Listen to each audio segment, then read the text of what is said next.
Alright guys, this is called Put a Pin in It. We want you to listen to this little clip, and then we've got like a bombshell mic drop for you. Oh, your rings real? No. Oh. So it was scripted. You knew you was getting them. Of course, all day, every day. So y'all knew you was getting them that year. I did. Yeah. It was a script. True story. I never told the story. In the first round, first championship, in the first round, I forget who we were playing. I hear Phil Jackson tell Gary Vitti, hey, get us some hotels in Indiana, because that's where we're going to play in the finals. This was like before game one in the finals, and like it didn't hit me until we got to Indiana. Or maybe he just knew that they were the best team in the East. I don't know. I'm just telling you what I heard the man say. We haven't even played one game yet. They were back in the meeting. He's like, yeah, get us some, hotel rooms in Indiana. I don't want to stay in Indiana. I want to stay on the, outside of Indiana. Are you happy they cast you in the role?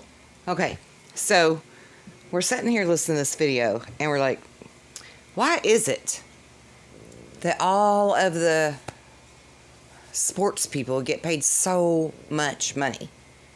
And it hit me. It's hush money. Because it's already scripted. It's already decided. No matter what team it is, no matter what game it is, no matter what genre of stuff it is, it's all scripted. It's basically like a fucking racket, really. So, like we were talking about the Holyfield-Mike Tyson fight. And how Holyfield was really supposed to take a dive.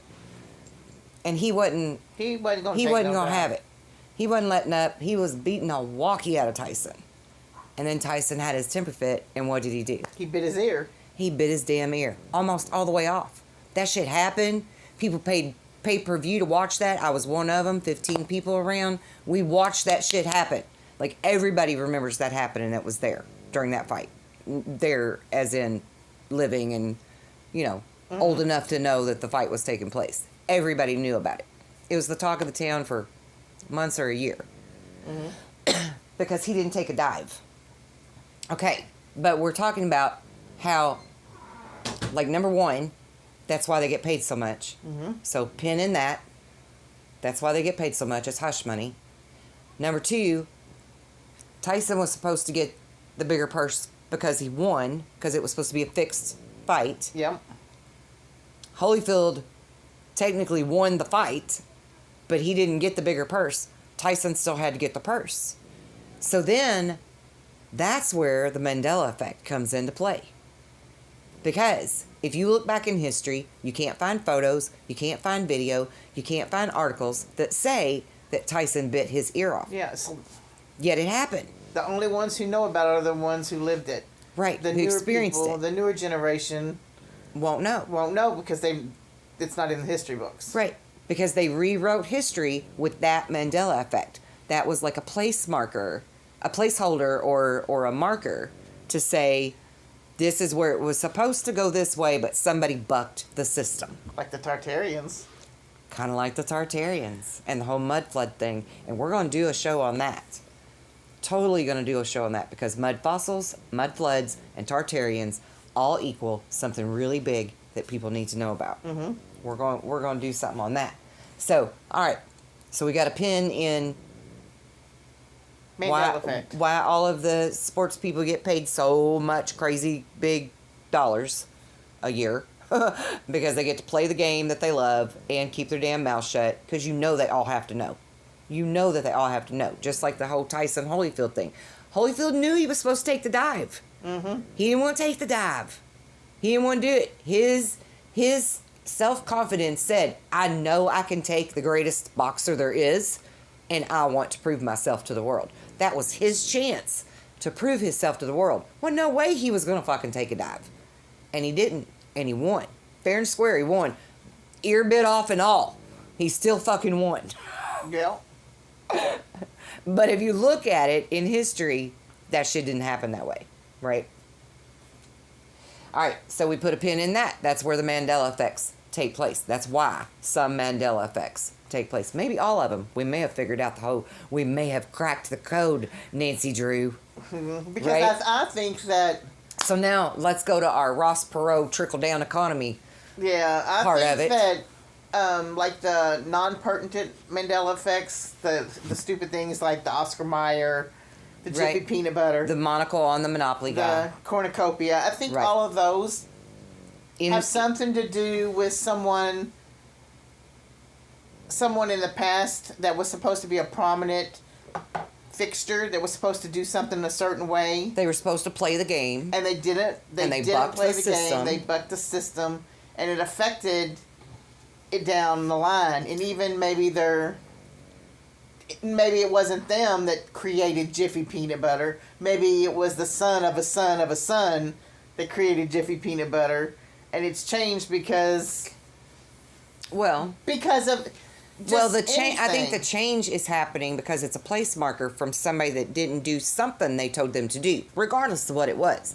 They didn't want to play the game. They didn't want to. They bucked the system, And right? it changed. It just And changed so everything. that has to be changed as a place marker, right?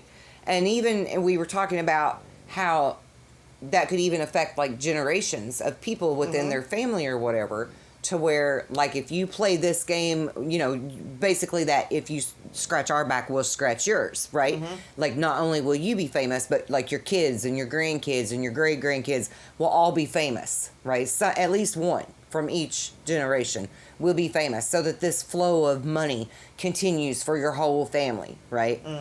But if you don't play the game, then we got to do something different. We still have to pay the other people, right? Because if it's all a betting game, if it's all like a big MOB kind of thing, which may be why that first video didn't work. Gotta be careful. Yeah, the whole racket, like my dad used to say, it's a racket. So there has to be the place marker put there, right? The placeholder, so that when they look back in the books later on, they can be like, yeah, that dude didn't want to play the game.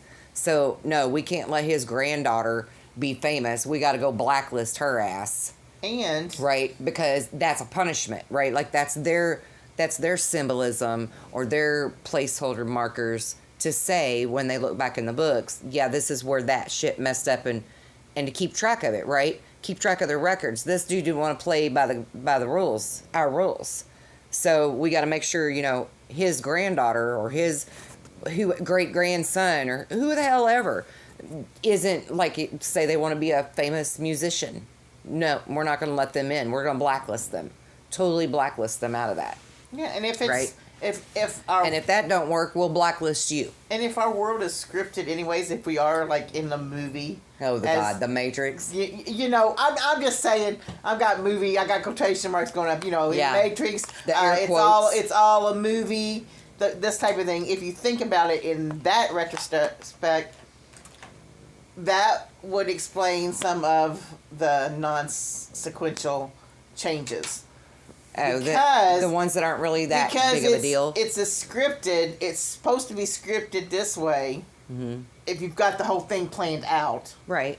and somebody says, no, forget that, then it has to change because they're no longer doing what they're supposed to be doing, and it affects all. The script has to change. I mean, yeah, I agree there has to be a ripple effect, but I think it makes perfect sense that we, like Jif and Jiffy peanut butter, for example, okay? Let's just say the guy that created Jiffy, and I'm just pulling this out of my ass as a hypothetical. I know nothing about whoever owns Jiffy peanut butter, right? Or Jif peanut butter, as it's called now. But let's just say that bloke was supposed to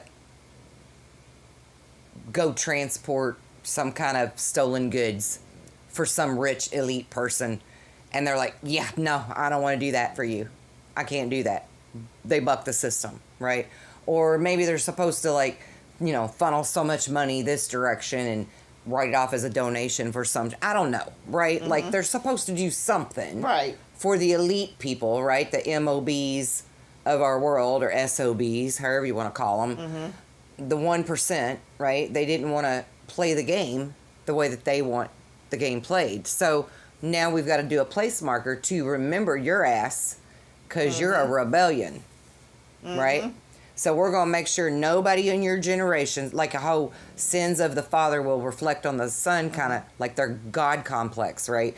We're going to make sure nobody in your family can go very far in life, quote unquote life, right? The game of life.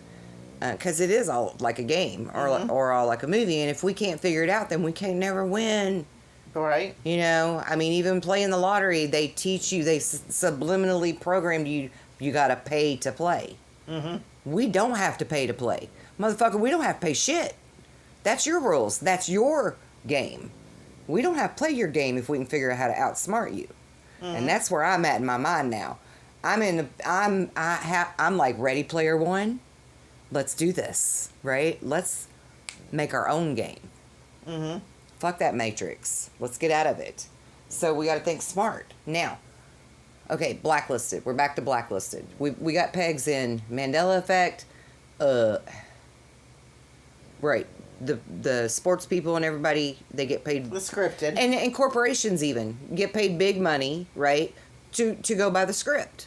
Mm-hmm. To play the game by the script. So, okay, we can put pegs in those. We're at, God complex, the 1%, blacklisting people.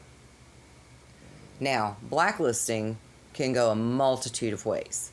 There's a whole host of different ways they can blacklist people because, I'm blacklisted because I'm a rebellion myself, right? Mm-hmm. I want to free people with knowledge, and like Linda Moulton Howe and, Jean-Claude and all these people that are like famous and almost celebrity-like in their spiritual realms or ufology realms or however you want to classify them, that's all but infiltrated. They get the big bucks. They get lots of money for doing their shows and their interviews and their things because they're playing the game, right? They're paying to play. Mm-hmm.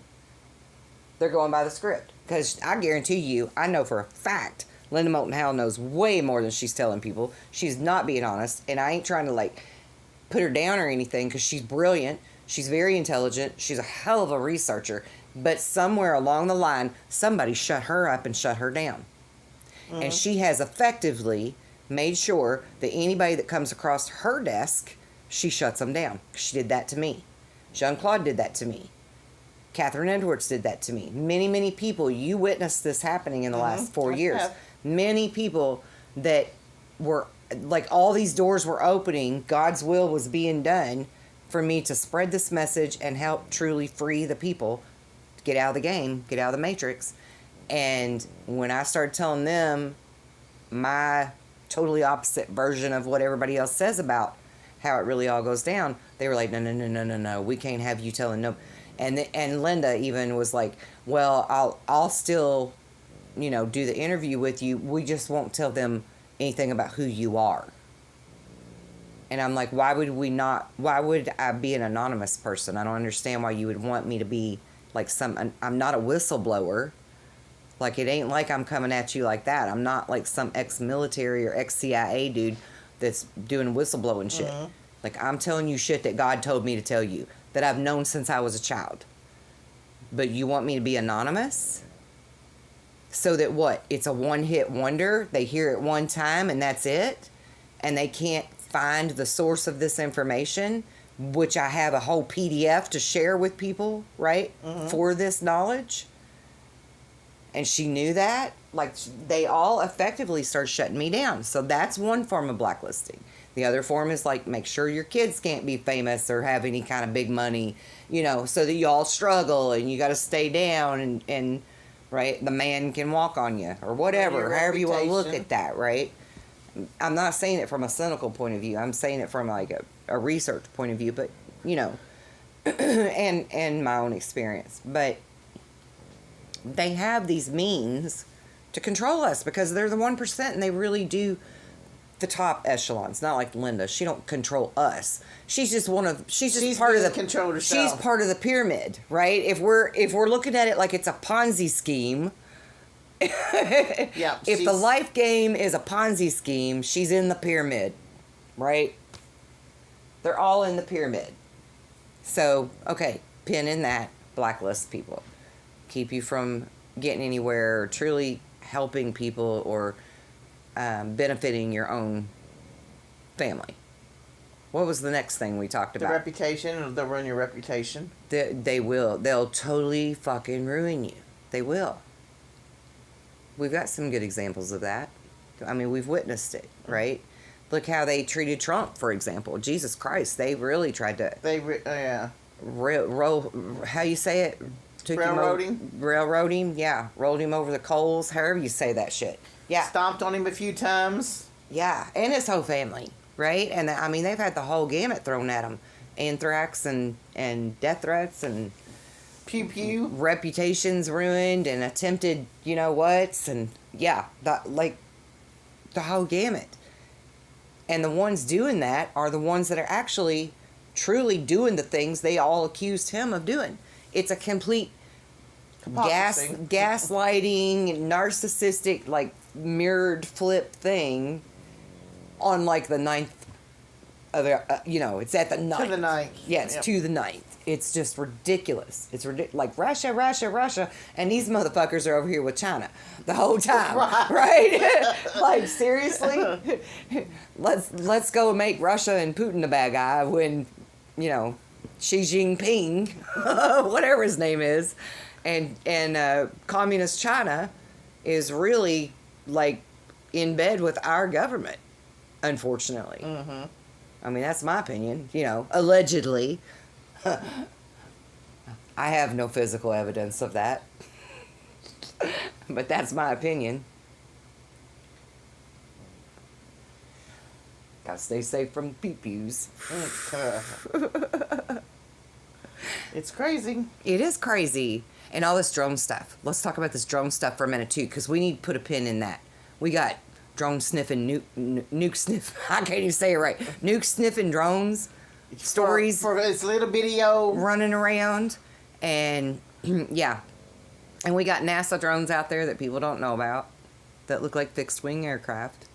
So that's happening. That's a thing. Mm-hmm. And then we've got these orbs, right? But I actually learned something new about those orbs. You remember that topic that... who was she? That lady, Miss Luna, I think was her name. One of the congresswomen that was asking the questions for yes. the UFO truther stuff, right? The stuff where they were interviewing like Elizondo and all them different people, Mm-hmm. right? David Grush and all them. She was told, somebody told her, like backstage, quote unquote, right before she came out, don't ask about that immaculate constellation thing. Well, I've actually learned that's like a 3-phase thing.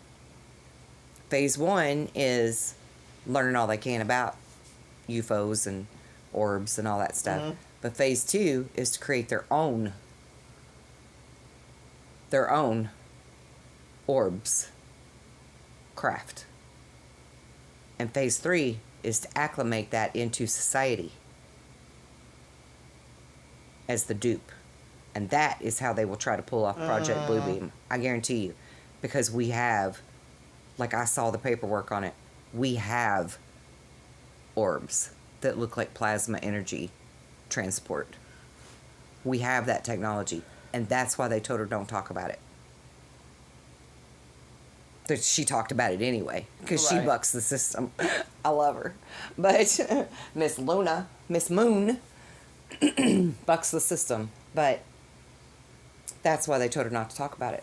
Because I bet you that's how they'll try to pull off Project Bluebeam. Because it'll make people think. It'll make everybody think that that's the real aliens. And here's another thing. You've got this narrative being pushed. Ooh, put a pin in this, y'all. Listen up. Put a pin in this. They want everybody's narrative about aliens to be they're demonic, they're fallen angels, they're evil. Mm-hmm. They've been preaching that for a while now. And they're not. They're not evil. The ones that we will come to know within the next year and a half, we will come to know them, are the good guys. They really do come in peace. Here's the thing.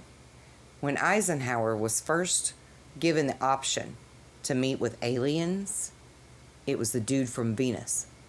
Not Thor Van Eckel, that was your dad. Valiant Thor was his name. Yeah. Valiant Thor. He was from Venus. And all of his advisors, Eisenhower's advisors, were like, no, we don't want to do that. We don't want to trust them, blah, blah, blah, blah, blah. So he didn't meet with Valiant Thor to begin with, okay? Well, then the gray dudes came in, The gray guys, right? The ones that fell in Roswell, right? Them kind. And then his advisors were like, okay, yeah, let's talk to them because we can work with them. Why could you work with them? Because those were offering technology in exchange for abducting your citizens without you bucking the system. We'll let you have this, this, and this. Right? Same deal. Same kind of scenario. Yep. Pay to play. Yep. And it wasn't no sweat off their back to let citizens be abducted. No big deal. Yeah, okay. Go do that. Give us all the technology you've got, and we're going to keep it a secret. Okay. So then we've got the Venus guys, right? Valiant Thor. The Pleiadians that came and visited Billy Meyer. You've got all these good aliens. The Pleiadians that visited me, right? All these good aliens. And they're the small fraction because nobody talks about them very much. Everything anybody talks about in an alien abduction, it's traumatic. It's this, it's that, blah, blah. Whether it truly was or not, it just your emotional opinion on it, it sucked, right? And I get it because I was there. I felt the same way. It sucked. I didn't like it. I wanted to whoop their ass. But now to come from a different understanding and perspective, I see that was just scientific tests. It wasn't any different than when we take our dog and our cat to the vet, right? Our dog and our cat don't understand why they're at the vet getting poked and probed on. And they're terrified. But we're standing right there telling them, it's okay, it's okay, it's okay. Our children too. Our children don't understand all that poking and prodding and shots they get when they're kids. And we take them anyway, right? We were just children in the sense that we don't understand what's going on and taking place. But it was never anything harmful. You always got returned to your bed, usually with your pajamas on the right direction. Hopefully, right? Everybody and everything intact. No harm, no foul. Okay? So they're not bad. They're just checking you to make sure you're okay. It's just like a doctor checkup. But then you got all these other ones, these little gray bastards, right? And not all grays are the same grays either. Right. And people need to keep that in mind because when I was abducted and getting scientific experiments done on me, those were gray beings, but they weren't the same grays. They weren't the grays that work with reptilians. And that's the difference because the reptilians are the ones that's bad. Yeah. Wikipedia, jump in right there because I know you're gonna have a clause. Who they are, what that means.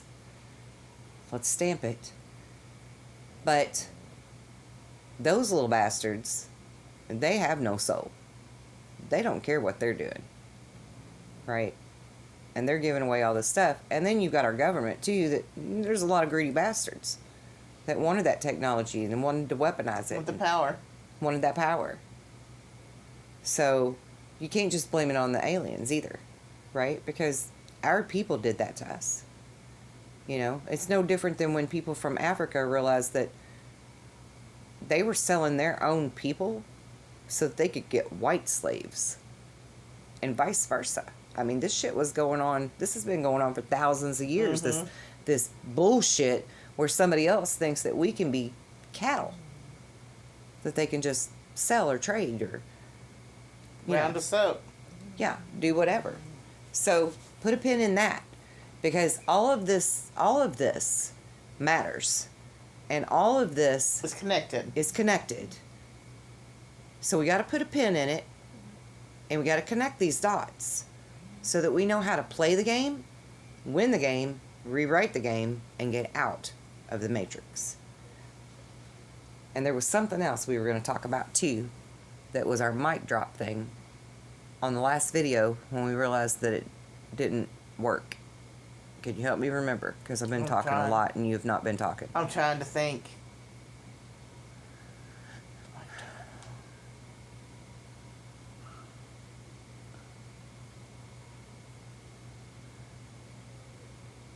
I was thinking it had to do with the Mandela effect. I don't know. We might have to think on that. All right. We'll have to play the Jeopardy song and think about it. But anyway, we have secured a lot of pins, I feel. And we'll have more to come. And definitely there's going to be more to come. Oh, because we're going to cover mud fossils, Yes. mud floods, and Tartaria, Tartaria. and how that all fits into this and why it matters to us. Because Tartaria is a placement card, too. Yeah, that's a placeholder. Where a huge Mandela effect happened. Maybe the biggest one in history. Well, I don't know. The whole religion thing is a pretty big place marker thing, too. Placeholder. But we'll get to that on another day. Yeah. But yes, the next one's going to be mud floods, mud fossils, and Tartaria. And how that fits into our present day life and our future. Mm-hmm. Why it matters to us. All right. So stay tuned. See you later. Love you. Mwah. Big kiss.